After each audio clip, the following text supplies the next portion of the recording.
Sot, në Kuvendin e Shqipërisë, do të zhvillohet mbledhja e Këshillit për rregulloren, mandatet dhe imunitetin për shqyrtimin e kërkesës së prokurorisë së posaçme ndaj zëvendës kryeministres dhe ministres së infrastrukturës, Belinda Balluku.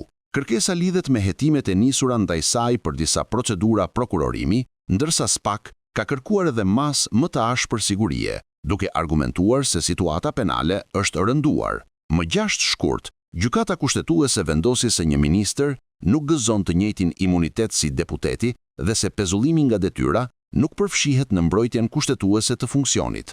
Në një vendim të ndarë 4-4, gjykata la në fuqi qëndrimin e gjykatës së lartë për pezullimin e Ballukut, duke konfirmuar se ajo duhet të qëndrojë jashtë detyrës deri në përfundim të hetimeve.